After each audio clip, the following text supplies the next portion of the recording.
Guys നമസ്കാരം. ഈ card ഞാൻ എന്തിനാ തെരഞ്ഞെടുത്തെന്ന് വെച്ചാ എന്റെ മുടി കാട് പോലെ വളർന്നിരിക്കുന്നതിന്റെ ആ കാരണത്താൽ. ആരുടെ എടോ മൊട്ടെ, നീ എന്തിനാ ഈ കാട്ടി വന്ന് എന്നെ ശല്യം ചെയ്യുന്നേ? ഞാനോ ചോദിക്കായിരുന്നേ. അത് പോട്ടെ, നിന്നെ കണ്ടിട്ടൊരു ഓഫീസറിനെ പോലെ ഉണ്ടല്ലോ. ആരോ മോനെ നീ? അത് ഞാനല്ലേ ചോദിച്ചേ, താൻ പറ.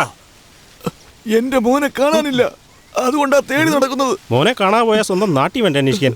നീ എന്തിനാ കാട്ടി വന്ന് തേടുന്നേ? ഈ കാട്ടിൽ വന്നപ്പോഴല്ലേ കാണാതെ പോയത്. ദിസ് ഫോറസ്റ്റിനകത്താ. ഹായ് ഗായ്സ്, ദിസ് മൊട്ട സൺ മിസ്സിംഗ് ഫോറസ്റ്റ് ജിൽ ജാങ് ഡെലിവറി. ഓക്കെ. അല്ല, നീ ആരാണെന്ന് പറഞ്ഞില്ലല്ലോ. ഞാനൊരു സസ്പെൻസ് കാര്യമായിട്ട് വന്നാ, പക്ഷെ ഞാൻ ആ സസ്പെൻസ് ആരുടെ പറയത്തില്ല. തന്റെ മോനെ കണ്ടുപിടിക്കണം അല്ലേ? വാടാമട്ടെ. അവിടെ നിൽക്ക്. എന്താ?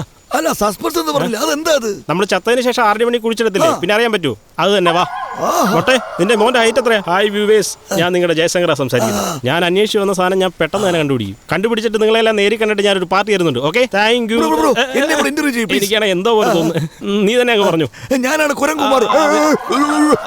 എന്റെ മോനെ കാണാനില്ല, അതുകൊണ്ട് ഇവനോട് കാട് മൊത്തം ചുറ്റുന്നു. സത്യ പറയുന്നത്. ഞാൻ അന്വേഷിച്ച് വന്ന സാധനവും കണ്ടുപിടിക്കും, ഇയാളുടെ മോനെയും കണ്ടുപിടിക്കും. Okay bye. ഓക്കെ.